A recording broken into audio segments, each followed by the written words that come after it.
Good morning, class. Welcome to Homeroom with Unc and Market Monk.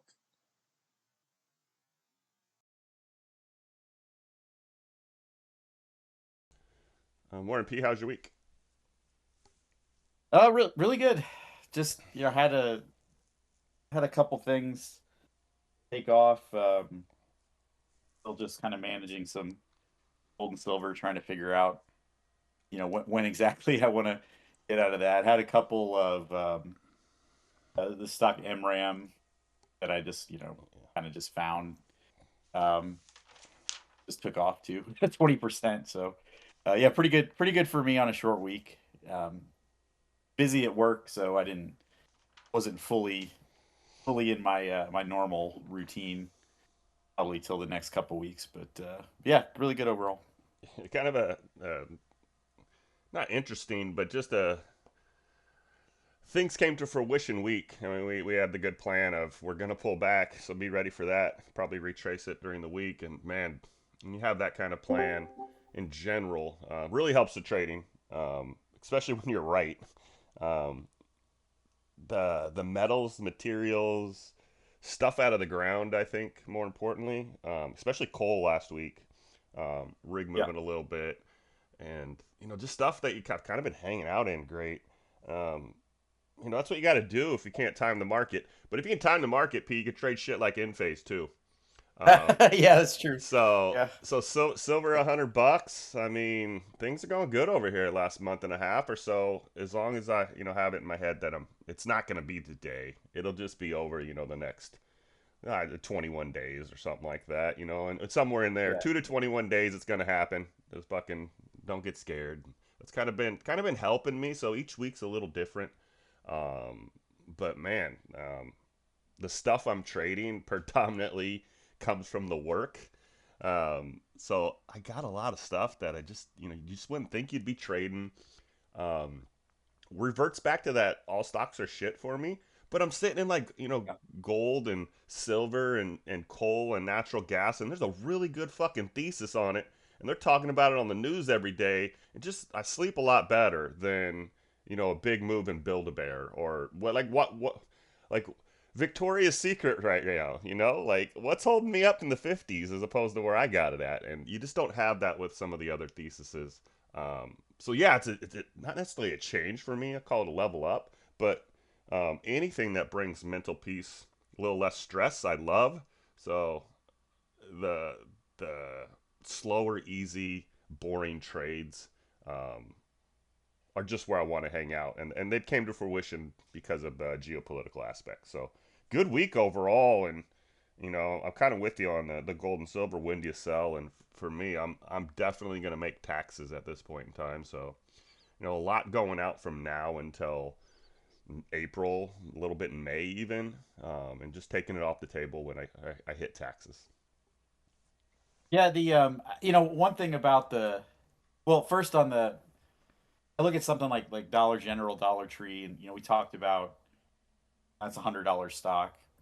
And then, I think once you get there, you have to you think about the sector and what this stock is and all that. And then 100 becomes kind of like the floor, right? Not that it won't dip back below that, but you get into kind of a consolidation and secondary move, and a lot of that stuff can go, much higher than that. You can get another 50% out of it or whatever, and so having that plan on things that you plan to hold for a while of what am I going to keep once I get where we're going, and that has helped me a lot and something I've learned over time.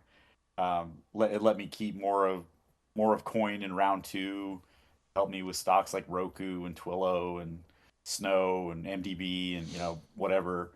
And so that's something that I've definitely taken from this. As far as the pullback goes, I posted the bonds going crazy across the world, and you asked me like what do you think of that, and I felt like that's to me the one thing everybody talks about, the taco trade where Trump always chickens out or whatever, Hmm. as kind of a troll, but uh, it really is bonds that are are driving the car. And the on the one hand, they're very complicated, and I mean, people people go to school for a long time to really understand everything that's happening in there. And I think as far as expertise goes, you have to you need to understand and respect that. So, amateur mop heads on Twitter are not really going to have a big handle on what's going on bonds. However, uh, if you kind of simplify things and get it down to one number, and you can read that, and it just gives you a feel for the landscape. That can be very valuable. And so, like the 10-year, that's why we look at that number. And the if the market drops and bonds are going nuts like that, pretty good sign that they're going to do something to kind of stabilize things. I think most administrations in my lifetime are just about kind of calming things down. This one wants to just pump things way the hell up, and he starts talking about the stock market doubling and like whatever. So he's different in that respect. But for traders, like that's a great environment.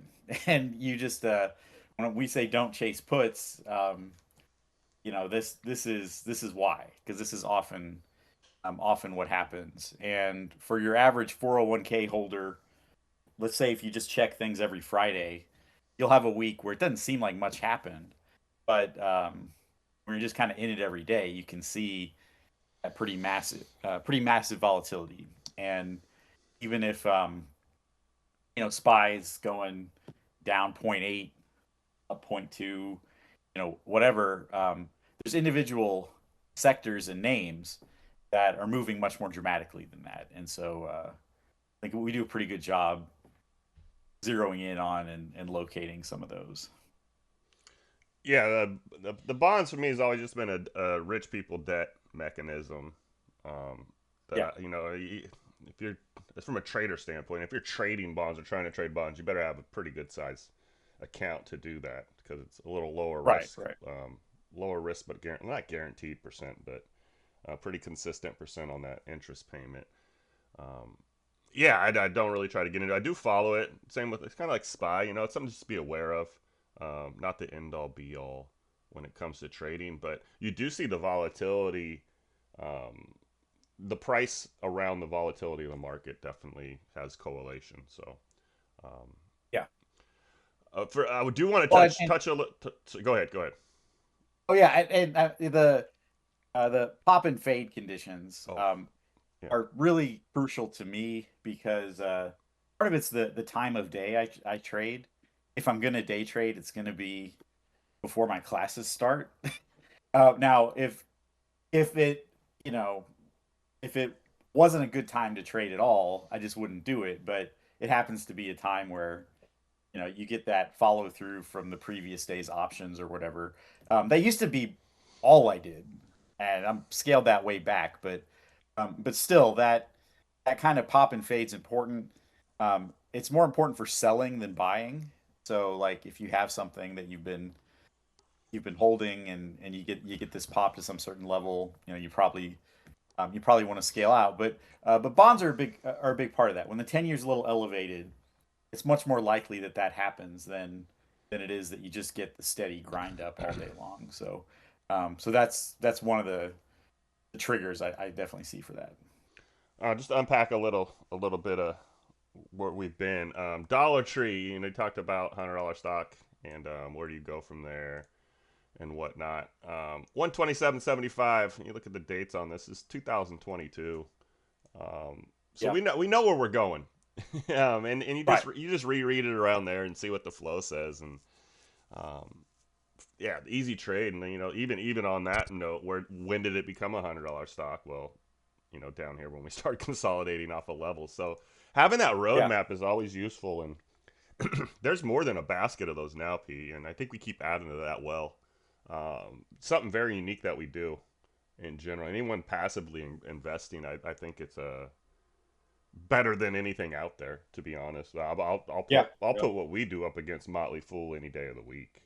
when it comes to those swing trades. They didn't call target in the 80s. They didn't just do Netflix 81, 88 either. Like they're not calling that preemptively. So um, Yeah. you said, oh, Trump real quick. I know I tried to buy a fridge there around the holiday. I was gonna buy a fridge around the holiday, and man, it was damn. It was like a $3 grand fridge for like 1,700, whatever. But as soon as we got like over the year mark, there's no sales, and it's because they refinanced their debt, and that kind of relates to the bonds a little bit, and it also relates to what Trump is doing, and the fridge is gonna be on sale in 6 months again when they got to refinance, and what Trump Yeah. basically did was give everybody a bill, and we've been riding that for 6 months, and the people have kind of been like, all right, it'll go away, and it hasn't went away. So now they're renegotiating. So we're like in the second negotiation of, like I didn't, the HOA fined me. I didn't pay my fine. Now I got a late fee, and now I'm talking to him about the late fee, and that's just kind of where we are in that. And boy, did for me, I noticed it that it did kind of trigger as soon as we got over the year mark. So good trading conditions, especially if you're in an uptrend, right? Like that's fine with me. Yeah. I love the taco trade. I said it right away Tuesday. Like please bring those back because they show you a level and they retrace. The one note I had wrote down here, and kind of pivot a little bit to it because you said it already, but the overall picture, understanding how the market is currently moving. I thought about that midweek when I wrote it down. Like, man, you got to know, like right now the stocks. If you're getting 20%, you want to take that and probably move the stop loss up and manage it really close because you're probably going to have that trade 2 or 3 times. Versus Yeah. September or April to September, like the shit was just moving 100%.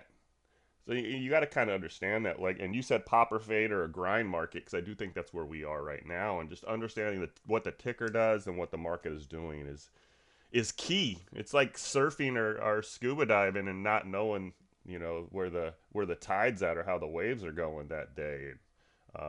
It's just something that really will temper expectations and Yeah. get you playing, I guess, the right game.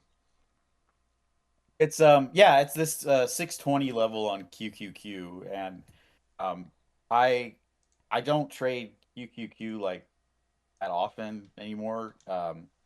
But you know what this means for the stuff that's in it, is really important, and it's why, like, when I'm looking at AVGO or SAS stocks or whatever, I'm cautious about some of the flow looks, because until you get some real escape velocity past 620, you're just going to be consolidating here for a while, and that's fine for shares. I mean, but for options, like, not really what you want to be. And then for shares, I mean, maybe it's on some of these pops, it's time to take some off the table and allocate it towards something else, and use our work that we're doing for some emerging sectors or stocks in the dirt, or smalls where you can get a hell of a lot more shares than you can get in the $300 stocks that have done well for you. So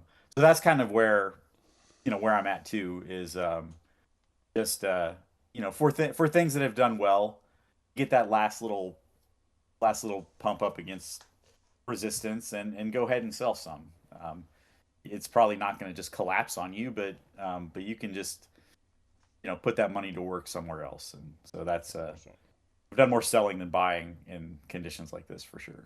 Yeah, no, I talked about that a little bit last week about how to just my psychology about taking a product and having some for free and preserving my capital so I can use that capital again. And that's just a skill right there, and you're not beating around it, but um, you're definitely touching base on what that really is, and it's that preservation of capital, and you kind of figure out like um, target, like I want to keep a lot of target, and when it comes to, let's say, like the quantum stocks or something like that, and they move like that, or all these gold and silver. I'm not going to be keeping FSM and AG in my portfolio. I'm just not.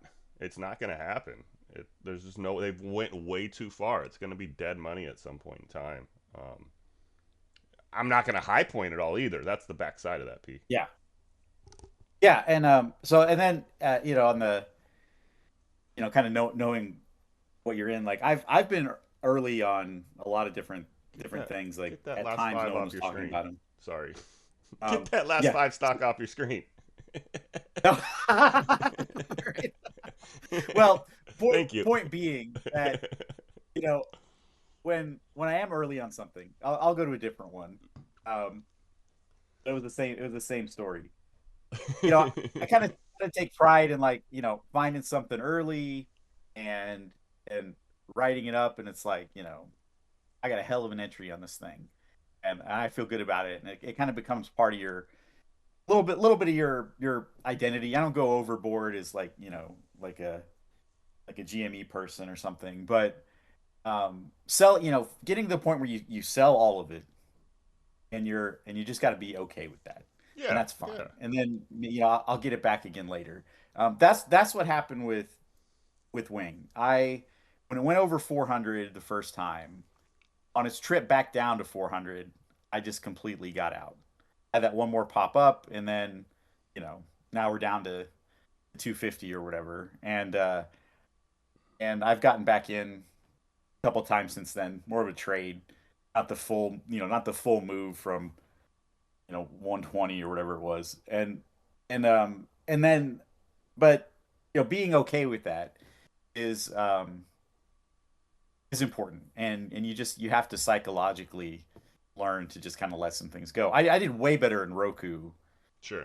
going in, out, back in again, because these levels do come back. Do Maybe you these stocks get to a point where they never come back, yeah. but that's okay too. There'll always be something else. You find an entry no matter what. Do you like really think I don't own Tesla? I mean, Right. Yeah. Yeah. Yeah. I'm not. Do you think I'm managing a Tesla position right now? No, no, Yeah. not at all. And I could probably list 15 names that are that way. Do you think I have a Nvidia position? Do you think I'm managing a Yeah. Nvidia position? I'm Right. not. Right. I'm not. And you have to get there. And I've tried it Yeah. the other way where I do manage those positions after I've managed those positions, and it takes away from getting more positions for one, and there's just not enough meat on the bone. I don't know how else to say it. You're micromanaging or over managing things, and the goal is to diversify and have some ownership in these things. Um, you Yeah. know, so Right.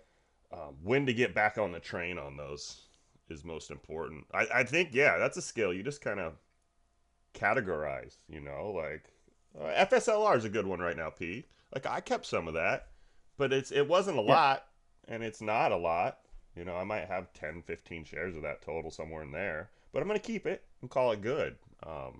When I could have had a lot more, I could have definitely had a lot Right. more there. Yeah, and you just kind of figure you figure it out. Sometimes you keep 10 and you're like, man, I should have kept more. Sometimes you keep 50% and you think I should have kept more. But it's that's the back end skill, which I think a lot of people they don't get to because it's all about clearing out positions and then reinvesting that in the next best thing. Um, you were in the best thing. That thing could be better in 3 years, especially if it's a decent Yeah. company, especially if it's the blue Yep. chip of the sector. All the stuff that we talk about. Yeah. Absolutely. You said the word. Um, let's talk short weeks. Let's do that first. Oh yeah. Yeah. Okay. So I you don't like short weeks, and the it has to do with something how your system is set up. Yeah. So if you could just elaborate on that a little bit. Oh, so I'm a swing trader in general, which we're gonna get into that. But it's forward looking, so it's finding like what's not moving now or what's gonna move. I mean, in phase, I hate to use that because it's a shitty good example, but in phase is perfect. Like finding a stock that is in a good spot that I'm gonna get the move here short term. Um, Short weeks really bother me because you always get like a day and a half in the first day. Usually, it's usually one or the other, but it's usually a really vibrant opening day as opposed to the end of the week like yesterday, how it was strong. And then you just kind of die usually because people are anticipating the extra day off or whatnot. It does make a big difference if it's Monday or Friday day off, or if you get the weird Wednesday day off. But it throws off all my filters are done off averages and times. I do the midweek scan every week. I'm looking for I think I got it set at 40% volume over last week by Wednesday, and it just doesn't populate the same. Um, Same with the inside bar, losing that day of information. Excuse me, you just don't get it. And when I'm an information guy, I need volume to come in to analyze it. Having one day that is vibrant and the rest of the days that are dull, and then losing a day, it's a different pitch, P. It's getting that knuckleball pitcher for me, and it's just not what I'm used to when I have, um, very strict checks and balances. Even like I mean, I'm sure you see it because you're waiting for my shit, but I don't look at charts from a research standpoint until the candle closes, until the market closes. And it's just how I've Yeah. always been. So getting that full information when I don't get it just really skews me. And then again, the overactivity usually skewed to one day or another. Sometimes hard to predict what day that is going to be. This week we just got lucky. We knew we kind of had a tail Friday, and we knew the general direction. Um, so good weekend from that regard. But normally you don't get that going into those short weeks. Yeah, so yeah, short weeks for option flow, having been at this a couple years. It it depends. I mean, on the if the short week is a long weekend, everybody's looking to take off early, and you just you put the intern at the control panel. I don't know if that literally happens, but they definitely they kind of nerf the algos a bit when it's going to be low activity. That's one kind of thing. Now, this particular short week, being that it was to start the week, and that you had the the Europe's trade threats and the Greenland thing and all that stuff. You had that extra day to stew about it, and futures were open during that. Yeah. So you had what maybe was like a 1% drop in the Nasdaq set itself up to be a 2% drop, and then pre-market recovery, whatever, and retrace. But point being that you had this whole extra day kind of stacked up, and I had maybe 50% higher option flow activity than I normally would on that Tuesday. And then, you could see it in collabs. I kind of it starts piling in, you know, based on that. So it's definitely just wanted to kind of highlight I, that difference in, what we do and how, the activity will be. So, sometimes for me, a short week, especially if it's that Monday, it's just kind of you get an even bigger surge from that weekend break than I normally would. I'm going to try to piece this analogy together the best I can, but it's just from this conversation, what it seems like to me is, like when you played pickup basketball when you was in sixth grade and the ninth and 10th graders came to play and you were like, this game's a lot more fun. Um, Yeah. that is what it's like when the market makers are there. And so you get that normal activity during the week. Well, they're not there during the short weeks. You say the intern checks in. I say the algo checks Yeah. in. But if Yeah. you're playing the game, you want that big money to be there because whatever side it picks, it's going to be able to move outside those algo ranges. They're going to have enough force or enough weight behind them to do that. So when they take the week off, you're fucking stuck in the algos. Is kind of how it feels to me. You call it the interns, but it's just the algorithm trading. Like they're not going to let it get out of the box. The point that really stuck to me is the option flow. That's like reserving your seat at the table. They're that contracts are Yeah. coming in, I assume, because they're like, we're not here this week, but we want to make sure we have this seat at the table next week, so I can get back into Right. the game. Right. That makes total sense to me, P. Yep. Probably, there's some places that really stand. There's probably some places that you've been watching that become very clear on a short week. Yes. Yeah. Absolutely. And they're they were kind of all over. Yeah. Some I'd been waiting on for sure. we're kind of all over the place I mean, in the th- room, and then this sector focus had some too. Um, wanted That to that's why that's why one more that's why I love Red Day so yeah, much is because I can see I mean, a trend's hard for me. I say it all the time. I mean, I try to be open about that. Them all time highs are just something that's trending off a level. I have a hard time fucking finding an entry. I really do. But yeah, if it's a pullback Red Day, everyone's crying. I can tell you where to buy because I can see what's real. I can see what's holding up no matter what the storm is or what's just going to go its own direction. And so that little pivot in um, the mental of the market, that little bearish 5 minutes or the bearish weekend, I absolutely love those. Until the oxen turn around, I mean that's what I'm really looking for. Those are my favorite days, are the red days, because I know the trend of the overall market. yeah, absolutely.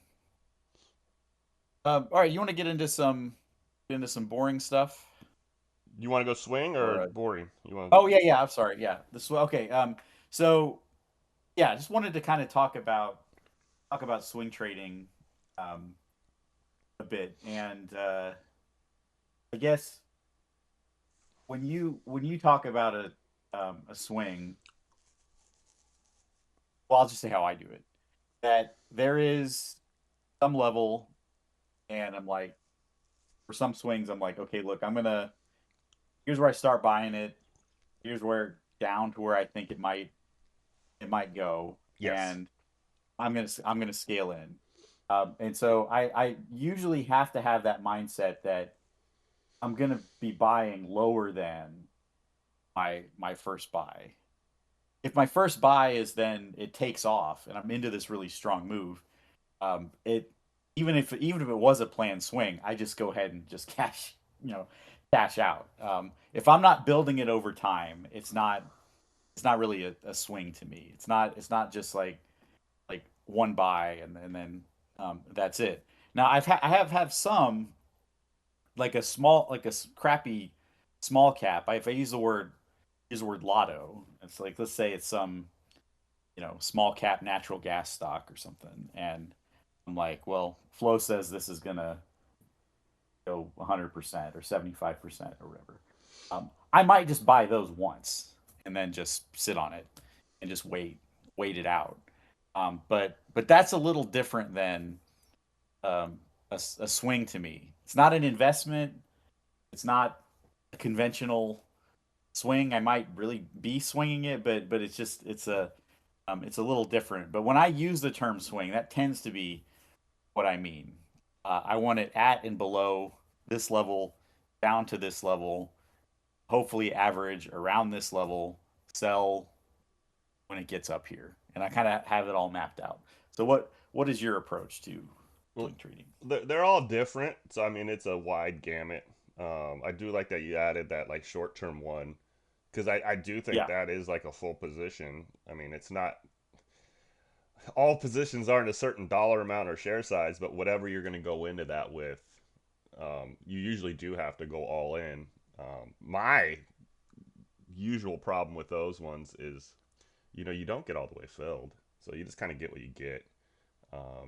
The the better swing train or swing trade or the longer swing trade, I think you just got to kind of look at the chart and understand how long price has been offered because they're all different. I'm probably better. This is probably a better conversation if we just break one down. I mean, I don't care which one you'd pick, but if we just broke one down, um, but the two levels I do like, and the reason that I'll just use some random number. You're buying something at 5. Um, you got to be ready to buy that at 450 or 4, depending on what the chart tells you from both flow. That's why the sold puts are so important, and the TA. That's why the levels are so important, and just kind of know your downside in general, or where it's not going to stay under too long on the downside, having that level. And why that's important because sometimes you're wrong. So if you buy at 4 or 5 and it goes to 4, you got to be willing to buy again. Because whatever you buy at 4, when it gets back to 5, or when it gets back, the best example is when it gets back to fucking 480, your 5 shares are still bagged. You're up, yeah, you're up what, 10% 15% on the other one. So you can kind of you can shuffle your entry, so to speak, right? Even if you take a little, it just, you go in and you sell your lots, you can sell your fives for a little bit of a loss. But now you have a $4 average, and Mhm. it's we always say two trades, but I think two entries is the better way to look at it. And that second entry, you really have to sell yourself on like, I'm buying here. I'm buying. This is where I want to get the bulk of my shares. So, kind of jump back on a little bit. That first entry, depending on how confident if you are in it, should never be more than like 25%. Maybe 30, if you have like a reason like this is target. When target you had 1 day down there, I'm fine with you getting a good chunk of it down there. Yeah. Um so it's about again, without going into the individual ticker, it's just about having the plan on if shit goes against you, what are you going to do? Because it's real easy to sit back, look at a green trade and and hold on to it or scale out or take profits and say, man, I got lucky. But it's hard when you're red, knowing what to do. So having that plan in the front part of it, I think is most important. And that lower level, which you do a great job at. I've said a few times, like, you're gonna be a great swing trader when you really just figure out not where you're going wrong, but where you could be a little better at. And the confidence in buying under a level for you is a skill that I think everyone should have, because it's what you need. You have to be able to buy red. Yeah, and so I'll get in. I have a specific example, but yeah, real quick on buying under a level. A lot of times for me, that level is the spot where, if it stays under here too long, and I'll have a specific expiration, Yeah, 3 months from now. If it's under this level in 3 months, whales are going to have to massively reposition, and they tend to not like to do that. So unless there's some broader market condition or catastrophe within that company or something like that, those are really the only things that are going to prevent that stock from from going back up. And I can see if that option setup starts to deteriorate, take you know take the loss, or redo this as a new setup or whatever. But that's part of where the confidence for under level comes from. It's that longer term setup needing to hold together. So rig is my example of it took a steeper drop than I'd planned on in sure, April, as most things did. sure. But I had the 2026 and beyond time horizon, even back then. And so I just kept buying it. And the under 250, I bought a little more than I'd planned on, with the idea that, okay, we get back over that, I can peel some off, and we'll go from there. But I was only doing that because I knew that particular stock so well, and it had that setup in leaps, and that existing contracts that they were gonna implement, that you just kind of already you just knew about. So there was that. Fubo's been kind of the same thing. When it has its kind of sustained massive drops and the leap setup stays together, Yeah, it's I just agree. it's just an opportunity to buy more. That's different than stocks that dilute and seemingly just are going to keep kind of bleeding out forever. I mean, you talk about trouble getting a fill. I, I would imagine that with Beyond Meat, you can get a fill whenever you want. You can get it. There's as many shares as you want to buy. AMC, like you can buy as many as you want. And but the best smalls that we have are a little more quiet than that, and it can be hard to get your full share order filled. So that's usually a good sign Yes, when you have. yes. Yeah. What was your lowest? Let's talk about rig a little bit. What was your lowest Yeah. entry on rig? Like roughly. Do you get under $2? Uh, yeah, it was like 220, I think, Okay, yeah, that's where I somewhere was around at. there. Yeah, that was my lowest. Yeah. But what rig I wanted to point out, rig was a long thesis. I mean, it was Yeah. a long. I had to put the 2026 label on it so people understood how long the thesis it was. But during that, we had a great trade on this. 350's always been the level, definitely buying below. Um, Yeah. but I already had 100% trade, so I had like free shares already. So I really didn't want to Mhm. get back into rig until we broke down below the. I think it was that second drop when it really hit below 350 or 250, where I got Yeah. reinterested in, and it's because I was on the second part of that trade, and for me, the when I did take some off the table at 350 again. But what I have after that, I'm just holding on to. And I messaged you this Right. week. If this shit pans out how I think, I'm gonna get me a Rig 2026 tattoo. Because Yeah. and Yeah. I mean the reason it's fresh in my head for one, but it's I was very defensive here. I mean I didn't risk a ton of money, and like the first trade was, or let's just call it 1,000 shares. It might have been a little more, right? But I came out of that really well. Like I went to free shares real quick, and went away, and then on this trade it's setting up the same way again. So if you just look at it from, I think that's it, P. I look at everything from like, all right, let's not lose money and preserve what I have versus how much money can I make. And it's like most things in life, that opposite keeps you balanced. Yeah. I mean, No, you're a absolutely. golfer. Down is up. Swing left, make the ball go Yeah. right. Shit like that, and Right. Right. Right. it's just the opposite. But Yep. um, yeah, they're all different. You really got to understand the thesis. You got to understand the company. Um, but when we start talking about Target and Starbucks, that was another good one you just called. Um, a couple this week are going to be on there. I'll throw them out there. I don't care. Disney and Airbnb. Those are Yeah. ones you can play a little different than something that what's some like the Bitcoin names right now. We're probably gonna swing those here. It's looking like it, like Yeah. it's gonna be a thing again. But you're not trading those the same. So understanding that's again is always gonna be most important. You can trade anything. Ooh, good line, Pete. You can trade anything as a day trader because you're in and you're out. You need to be a little more cautious and know what you're doing as a swing trader. Even though it is safer, you need to be a little more cautious in what you're doing.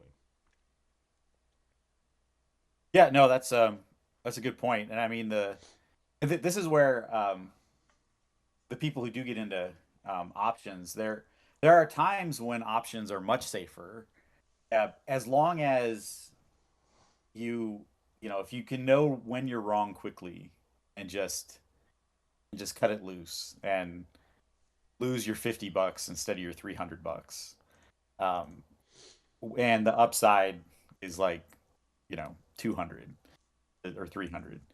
But you have to be very disciplined to like know when to do that. Versus if you do a share position, and you might lose money more slowly. But if you don't have an exit ramp or plan to get out, um, that can just bleed out and keep going. So if you're in the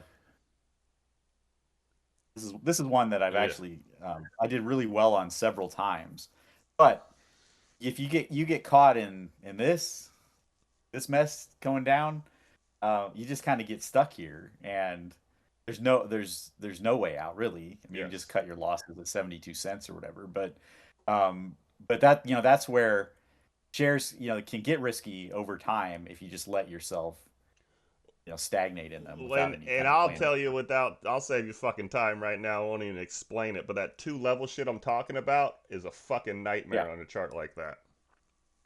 Right. Right. You're just gonna keep buying it. Yeah. Yeah. Right. Yeah. I I know. mean, it's a Yeah. And fucking so nightmare. I we'll see if this I might bring this one up in the future for you to just yell at me about it. I But love it. Well, so, and what kind of, before we get into the boring stuff, so what really hit home there with what you said is the skills I'm talking about as a swing trader. You really need to have those refined to be a short-term option trader. Like buying yeah. red. If you're trying to swing calls, you need to buy fucking red better than anybody. Like Oh yeah, you got to be great at anything. it. Yeah. And even sometimes like people be like, well, those big spreads and like is something to avoid. It's something to avoid, if you're someone who just wants to slap the ask on everything, you're instantly down. If instead you get in on that chaos and lowball everything, you can be instantly up on those too. So it's not something to make your main thing or whatever, but there are certainly opportunities there.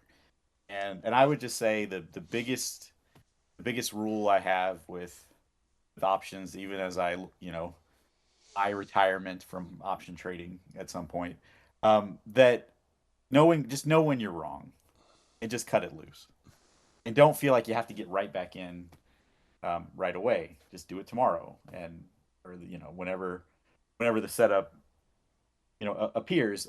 The best way to stay engaged in the market, because I do enjoy this and I have fun with it, is really the work. It's the work that we do, Yeah, yeah. and using that work and focusing mostly on shares, and that's what you have to do. Very hard thing for me because I spend all day reading options and I see it and I'm like, well, Yeah. this option contract that's $180, that thing's going to be $500. Why would I not buy that? Because I have to then sit on it and be on the freaking minute chart for 2 hours or 2 days, and you gotta sleep on that contract that could go down $100 tomorrow, and it's not worth it. It's not worth it, even if there's like this really high probability that this contract's gonna make you $300 if you hold it for 4 days. Um, that 4 days of time and mental activity, it isn't worth it when you can instead make that $300 on something you bought 2 months ago. That natural gas. I mean, people are surprised about what natural gas is doing. I'm not. Shut the fuck up for Maybe that two it was in months like about two it. days, but like, oh wow, here we go, and so I'll just segue into that.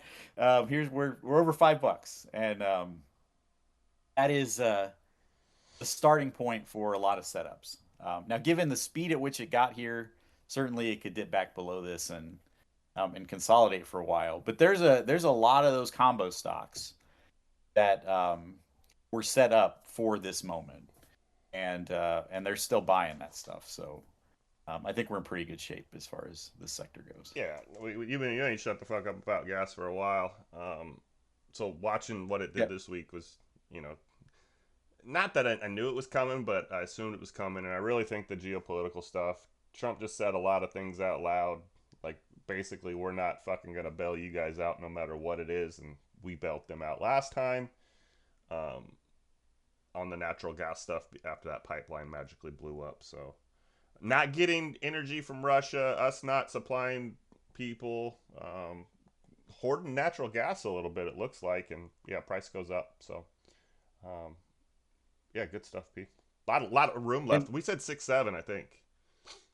yeah, well, and the United States is the undisputed natural gas king of the world, Mm-hmm. right? So when you get to a point where and people and this is where I'm sort of I'm probably biased about this, but when people understand how clean it burns and how much there is, and just all of that, people would be adopting this a lot more. And so as that story starts to shift, and as our power needs increase and all of that, I think natural gas and nuclear are going to be the two sectors that really benefit the most. And people have been on the nuclear stuff, and we were way early there, and being way early on natural gas. I mean, you get some pretty massive returns on some of these companies. I still avoid the decay of the leverage stuff, but I think a lot of those combo names got a great entry, and we're just gonna read it from here basically, and find some new ones here and there too. Don't know, love it. Night is young. I like the I just want to say it, so I keep saying it. People hear it, but the natural gas generator angle for data centers and your homes and everything. Like I Yeah, think that's going to be something that emerges, and we know the generator names as well. yeah, absolutely. All right, so then I usually start with copper, so I'll swing back around to copper. That's a pretty beautiful chart, to be honest. After that drop, and recovery and kind of set up here. 5 to 7 was kind of my idea there.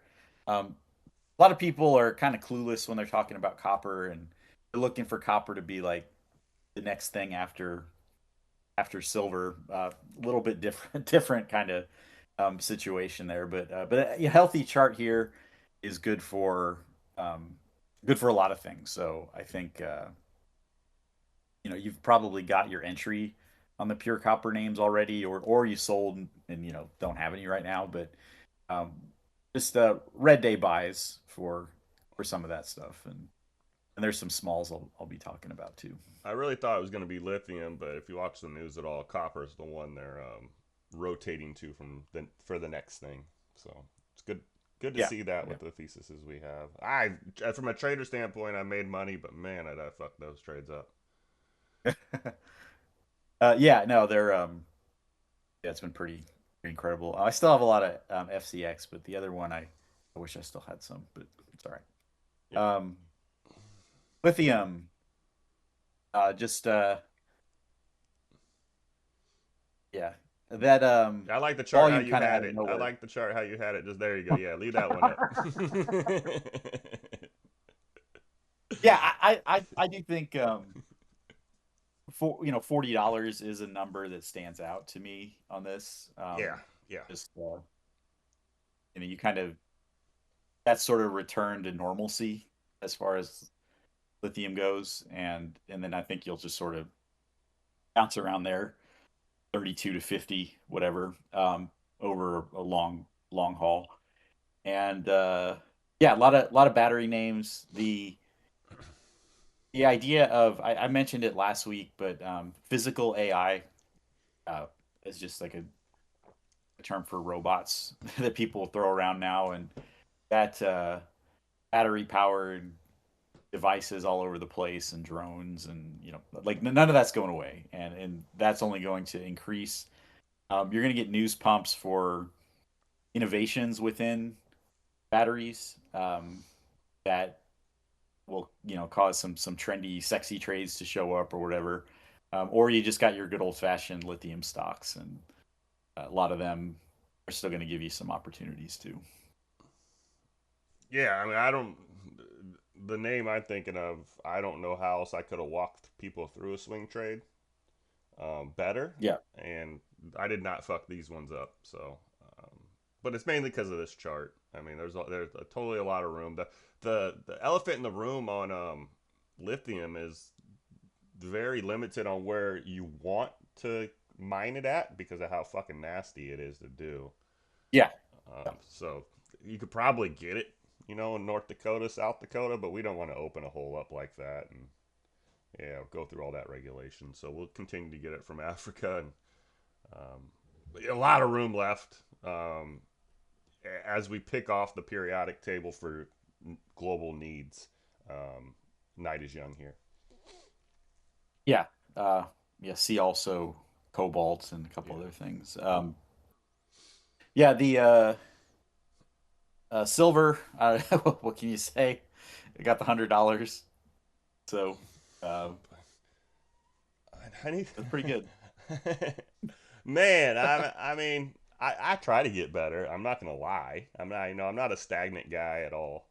I want to be better at what I do. Um, Called a 100% move in silver in 3 months on an Yeah, existing thesis. Um, that's what it's about. We can find fucking stocks. This finding the stocks is easy. Finding a really good thesis that pans out in a timely manner is hard as shit. Um, so thank you, P, for always being there because I wouldn't have trusted it as much. I probably would have been copper on my silver plays, but at this point in time, instead of trusting the thesis. So um, I said 125 to the guy in the gym. I really think that's where we're headed. I haven't said that in this session. Um, it'll pan out just like gold. Eventually, we're going to level off though, and just hopefully we're on the other side of our taxes. I'm going to suggest you do clear out most of the stocks. Probably sometime within this year. It's going to happen, but your physical stuff just keep. yeah, yeah. No, I'm with you there, and the uh, Like, physical deliveries on paper contracts is going to be a story that you start to see. I mean, you know, it's are there bags of rocks in some of these vaults? I mean, you know, that's a you know that's something that you know was sort of a conspiracy theory idea that will go mainstream with just you know just especially the like shorts covering and all that stuff. So you enter kind of a new phase of mania.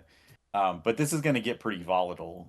yeah, The if you're going up five, you know, you're going up 5% in a day, you go down 8% in a day, you shouldn't be surprised or look at that as catastrophic. At that point, you should just be kind of yeah.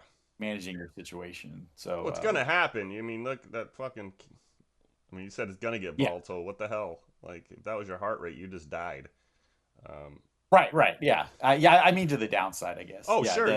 the You gotta yeah, retrace range, 100%.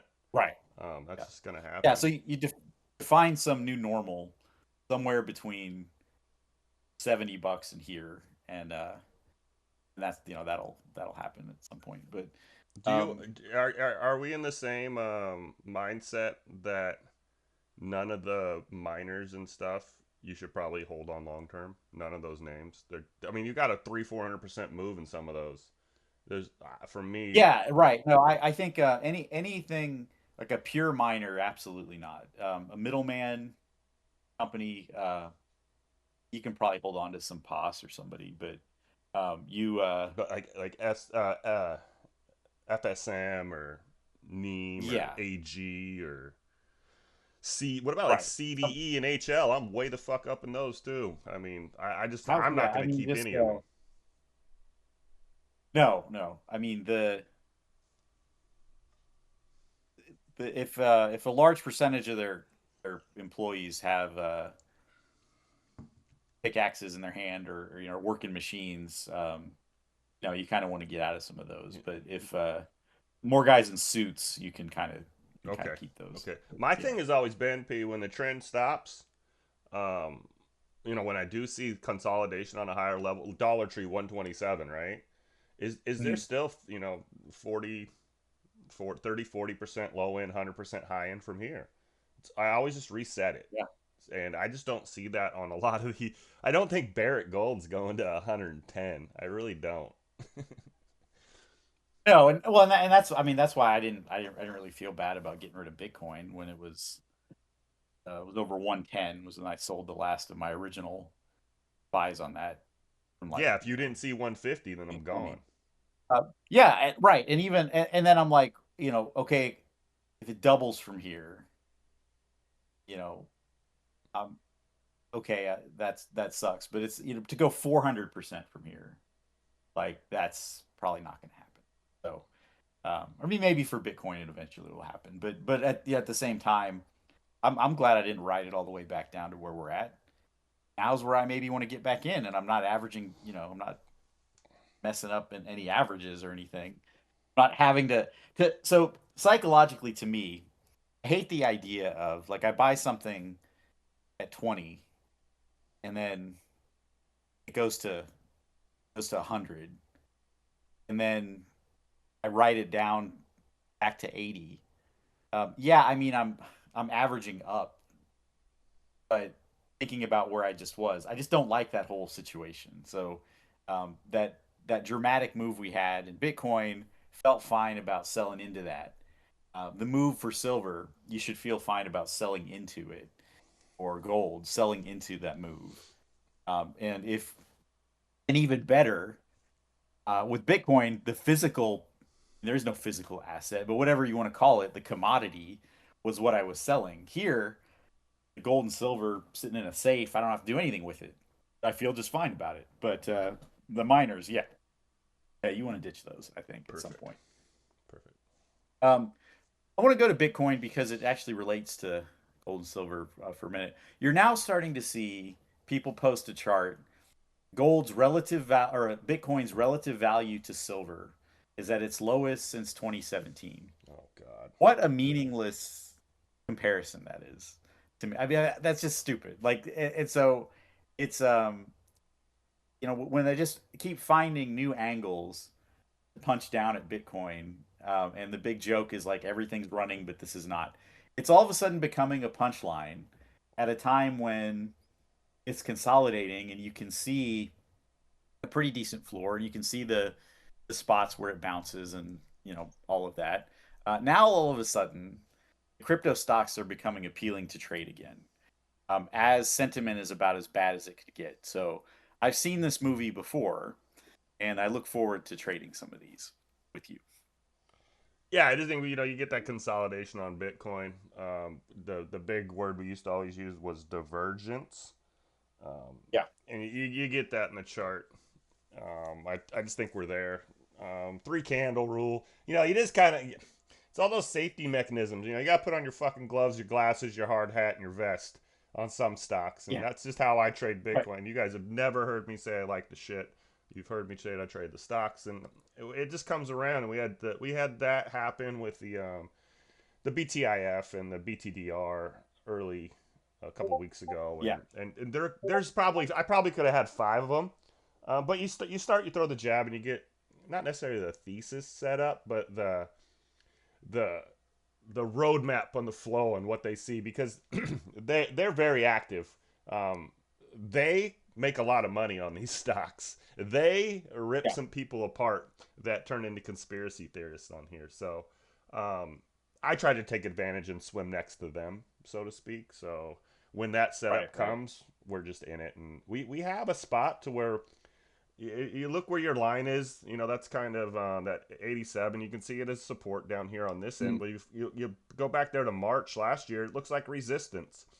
So Yeah. if we did flip support resistance, now we have a range, and that range is 90 to 120, and it's going to be a tradable range on Bitcoin. 100,000 psych in general is going to bring a lot of euphoria back into those charts in general.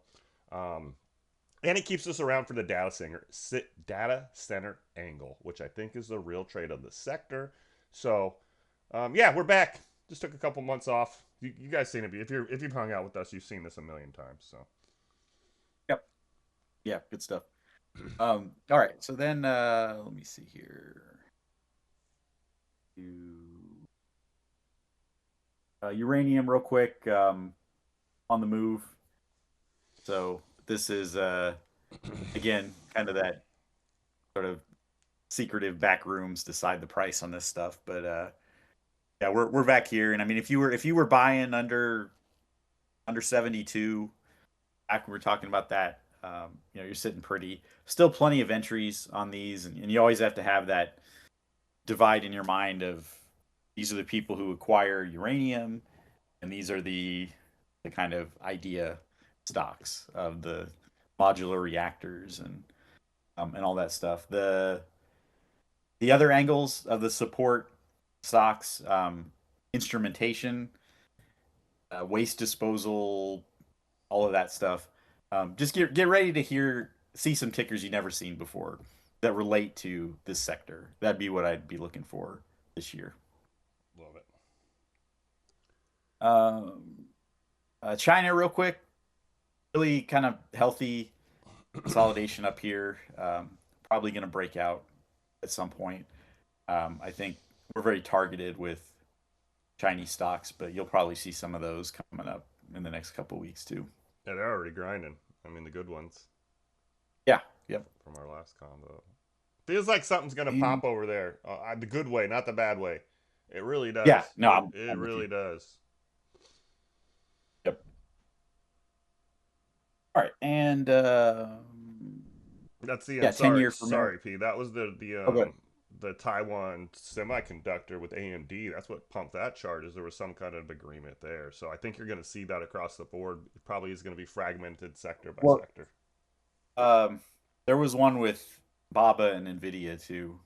So they're gonna start pairing these big dogs together. I would assume Edu's gonna get some news soon too. So Yeah. yeah, I would definitely stay on those.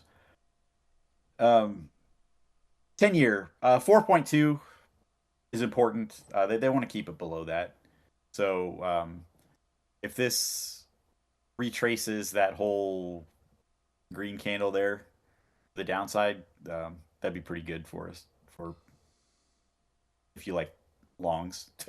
So just be looking for that for the 10-year to kind of lead out and or stabilize and should be good to go there. The kind of shitty thing though, you get volatility and pullback, your longs are probably gonna feel it, but your trades are gonna be better. So figure Yes. that mentally part out.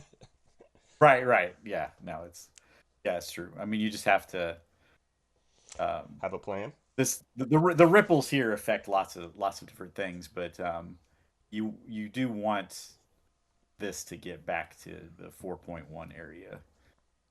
Maybe not too quickly, but you want it to get there. Love it. All right, and then this one's just kind of uh, precarious. The dollar's probably got to bounce at 96 or so, but this could definitely bleed out a bit more. It's another one. If yes, it going down is good for stocks, but you don't want to go down too much. So you just want this to get quiet, and then you're good. Love it. All right, and that's it. All right. That's it for me. Weekly outlook. We're running a little late, so we'll do this quick. But what do you got next week?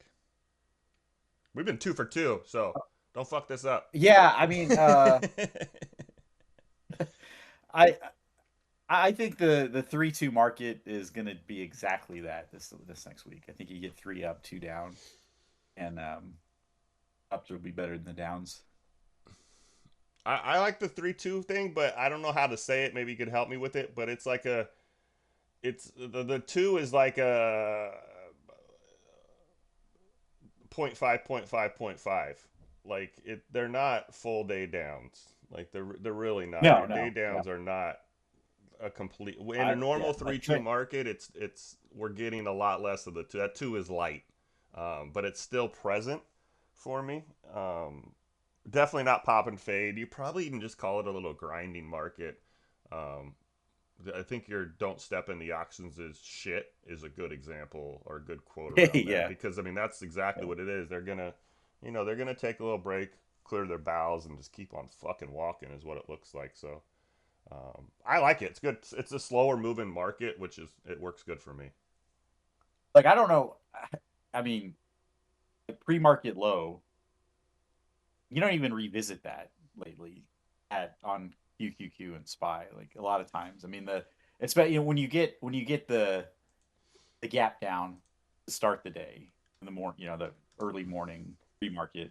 Um, that's a real tough spot to get down. So if people are trading Spy and all that kind of stuff, I don't know how they're not looking at pre-market low as a really um, important thing, and especially as you get the flush in the morning, you can see it losing steam trying to get down there, and then you get the big bounce. Um, I don't know why anyone tries to trade that flush. I would just trade the rebound. It's a little easier. In general, P, anything that opens on pre-market low, if it's right there at 7:30, it it's probably gonna hold it the rest of the day. Yeah, I hate yeah. saying shit like that because it doesn't work every single time, but it works most of the time. But again, Right. with your normal tool belt, having that in your head, trusting those previous day pre-market lows is pretty much all you got on some stuff right now. It's literally all you have. Right. Yeah. Absolutely. Perfect. So grind away this week, boys. That's what I got. Yep. Ready to get to work? Yeah, I'm gonna grab a coffee and then we'll get going. Perfect. Like and subscribe. Link somewhere, people.